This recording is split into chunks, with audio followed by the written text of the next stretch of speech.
네, 안녕하십니까. 이번 주제는 거시학적으로 분석하여 내놓은 경제적인 자료입니다. 자, 아무튼 본론으로 들어가겠습니다. 첫째, 어, 부자는 타인 대비 극단적 격차와 상대적인 빈곤에서 비롯되고, 또한 시장 경제 내에서 대다수의 소비 및 생산 역량을 장악한 자가 부자에 걸맞는 권력을 가지게 됩니다.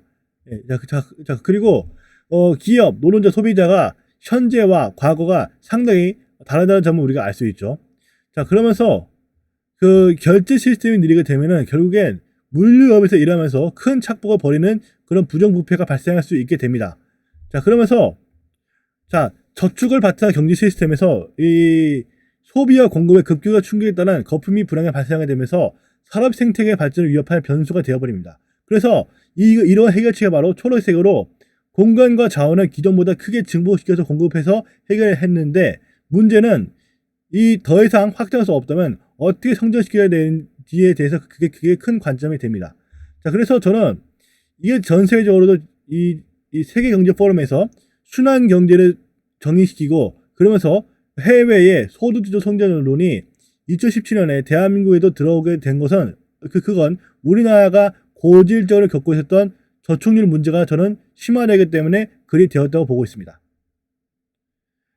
그러면서 지금 한국은 물론 전 세계가 지금 고금리, 고물가, 이 스태그플레이션 때문에 지금 저축할 돈이 없다는 지금 현상이 벌어지고 있습니다. 그러면서 과거에 그 인터넷 자유무역을 비롯한 아시아 인터넷, 또한 그 유라시아를 아우르는 해적 케이블이 동시에 다 완공이 됩니다.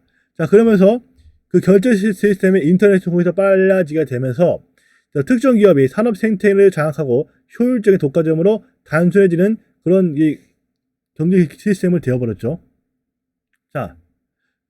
그러면서 과거에 그 저축과 탈세로 부자가 될 수 있었지만, 지금은 이제 인맥 또는 능력 및 돈 세탁으로 이제 부자가 될 수밖에 없습니다. 한마디로 자기가 연예인이 되어야 되는 소리예요.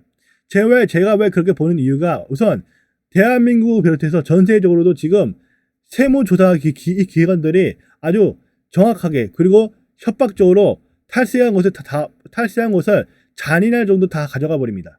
그래서 여러분들이 과거처럼 이제 돈을 벌어서 없게 되었고, 오히려 여러분들은 여러분 스스로 능력을 키우고 또한 인적 네트워크를 확보해서 돈 세탁을 해야 되는 그런 상황까지 다다르게 된 거예요. 네, 대한민국 파트로 넘어가서 저는 이렇게 네 가지로 묘사를 할 수 있고, 그리고 우리나라가 그 외교적으로 당시 겪었었던 60년대부터 90년대까지의 그 외교적인 상황이었습니다. 그리고 우리나라가 그 젊은 인구가 외교적으로 발전해서 사실이 은폐당하는 이유에 대해서는 저는 이렇게 묘사할 수 있습니다. 그리하여서 피지배 계층의 저축 경제 파괴하는 통치 집단 숨겨진 테러에 대해서 한번 우리가 알아봐야 될 필요가 있습니다. 물론 이런 것들은 거의 다 숨겨졌기 때문에 우리가 쉽게 찾을 수 없지만, 근데 저는 그 결과물을 보고서 그것을 거꾸로 해석해서 찾아내게 되었습니다. 자, 우선 그 전 세계적인 공통점이 바로 과도한 화폐 발행에 따른 전 세계적인 부동산 폭등입니다. 예, 저는 이렇게 된 것은 국제 금융 세력들의 장난이라고 보고 있고, 그리고 미국은 총기를 비롯해서, 그리고 마약 또한 열악한 공공 목적으로 피지배 계층들이 돈을 모을 수 없게끔 만듭니다. 저는 이렇게 한 그 배경에 대해서는 저는 이러한 의도가 있다고 봅니다. 네. 그리고 저는 대한민국이 이러한 사기공화국이라는 점인데, 의외로 우리나라에서는 그 금융 사기와 경제 사기가 많이 벌어집니다. 그로 인해서 우리나라의 수많은 국민들이 그런 이제 피땀을 흘려서 모은 돈들을 허망하게 날려버리고, 그리고 정신병을 앓게 되는 그런 문제가 벌어지고 있죠. 그리고 유럽은 단순하게도 투자를 위축시켜서 그 피지배 계층들이 적극적으로 경제활동을 할 수 없게 만들어 버렸고, 그리고 일본은 천황을 바탕으로 해서 특정 계급들이 파벌을 만들고, 그리고 계급화를 시켜버리고 있습니다. 자, 일본에서도 바로 메이지 유신을 통해서 지금까지 강대국 기준을 유지해 왔었는데, 사실 이러한 뒷배경에는 바로 쇼슈번에서 그 근대 운동했던 해당 5명이 있었습니다. 자, 그러면서도 이 사초 동맹을 통해서 지금의 조슈번 파벌들이 지금까지 일본의 정치에 깊숙하게 개입을 하고 있다는 점이죠. 그리하여서 이 조슈번들이 만들어낸 이 사회의 이 반감을 가지고 있는 젊은 층들이 결국에는 해외로 탈출해버리는 그런 현상이 벌어지고 있습니다. 예. 자, 아무튼 격차 속에서 그 박탈감과 열등감을 느끼는 것에선 바로 우리가 제품을 만드는 기업들의 경영 전략에 달려 있습니다. 과거엔 기술의 발전에 느렸고, 그러나 대부분의 기업들이 인프라 확장에만 집중했을 때에는 사실 상향 평준화가 이루어졌습니다.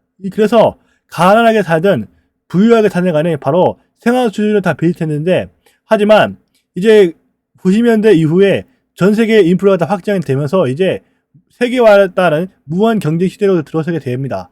자, 그에 따라서 기업들도 이제 인프라 확장보다는 이제 상품 경쟁력을 가지기 위해서 바로 기술 개발로 사실 타사보다 더 큰 우위를 점하려고 시도를 하게 되죠. 자, 그로 인해서 좀 쪼개봤을 때는 기술 문명의 발전하는 것처럼 보이지만, 근데 더 큰 관점에서는 이게 개개인의 경제적인 그 여력에 따라서 이제 생활 수준에서 큰 격차가 벌어지고, 그 격차에 따라서 따라서 열등감과 발생감이 발생되는 그런 상황까지 저는 가게 되었다고 좀 봅니다.